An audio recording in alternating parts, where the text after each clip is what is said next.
In this series, I play and rate your games, giving you my honest feedback, in an effort to help you improve as a game creator. These are just my opinions, so please don't take it personally if I say mean things about your game. Here's how it works. You submit your game, I play your game, I rate your game out of 5 in 4 categories. I'll give you my thoughts, suggestions, and honest feedback, score highly enough, and feature on the leaderboard. What does the winner get? Nothing. Sound fun? Kicking off this episode is Patty Pancake, Rolst Spud Tatterson, and Ramsey J 1990. Strife is a game where you have to defend a big ship using a little ship from a whole bunch of alien ships. That's a lot of The graphics are clean and there is a cohesive feel to the artwork, making everything in the game feel like it should be there. There was clearly some thought that went into the colour palette as the blue HP bars and lasers tied nicely together. The glow effect was also a nice touch. The background, however, was just a static image of space. You could have made the background more dynamic by adding animations or particles. For these reasons, Strife earns itself a respectfully average 3 out of 5 stars. A simple soundtrack and some laser shooting noises and effects when lasers collide with enemies. You definitely have the basics covered, but sound and audio play a bigger role than just the obvious. What about audio cues, like an alarm when my damage reaches a certain level? Or a fanfare jingle when I hit score milestones? Think outside the box and get creative. For these reasons, Patty Pancake & Co. won't be patting themselves on the back with a lowly 2 out of 5 stars. 8 directional movement and enemies that spawn in at random and move either directly to the mothership or the player, based on how far away the player is from them, which is actually a nice feature. I liked how I could draw the enemies away if my health was higher than the ship's. The enemy's spawn time is a little slow. A lot of the time I was just sitting there waiting, not knowing when the next enemy would appear. I would add an indicator that gives me a prompt as to where the next enemy will be spawning from. I'd like to see more in the game, perhaps some asteroids that damage both the player and the enemies on contact. I'm afraid it's another 2 stars here, and Strife is starting to live up to its name. It's an okay game, simple concept and mechanics. Nothing new that breaks the mold though. Take this idea and run with it. Consider increasing the number of enemies, add in power-ups, have visuals and audio cues for taking damage, even show damage on the ship if the health gets low. Due to the number of simple things missing that would have undoubtedly polished this game up, it's getting a Joe average 3 stars, taking the tally of stars earned to 10. But it is enough to earn top spot on the leaderboard, at least for now. Investar by Xenoparrot is a game where you can buy and sell stocks in futuristic companies, cashing in on corporate greed in an effort to improve your net worth by the year 3333. Green. Very green. Considering that green means growth and red means loss in financial terms, I think making the interface green was a poor choice. Black and white would have worked far better, and then you can use green and red to indicate a stock's performance. This kind of attention to detail drives a star rating of 3. But that is me being generous.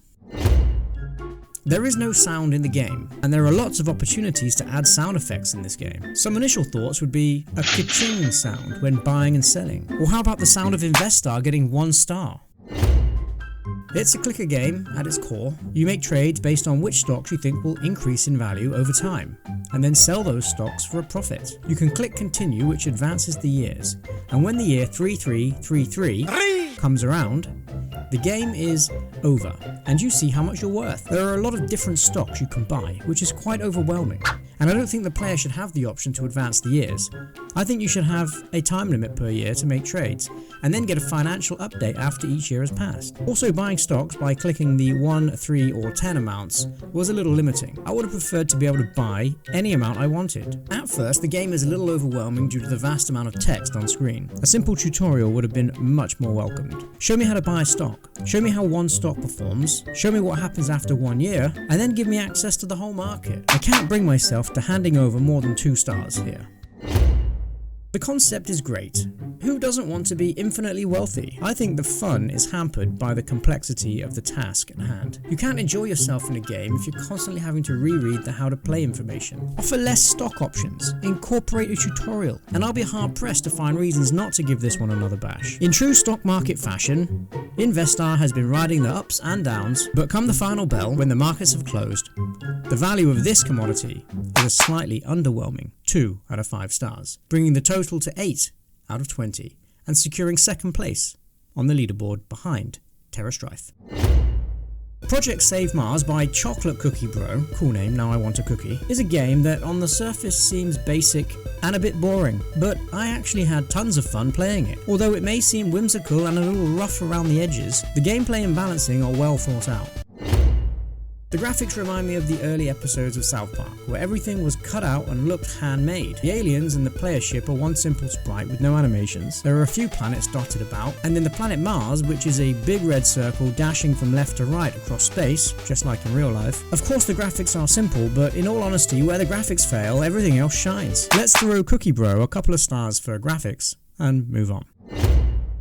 The soundtrack is a chiptune throwback to the arcade-style shoot-'em-ups from the 1980s, and I love it. Super catchy, and it lends itself to the concept that you're here to blast alien life into the next galaxy, by whatever means possible. The music alone gets Chocolate Cookie Bro a chocolate cookie, and 5 stars, but the vast lack of sound effects kicks that back to a disappointing 2.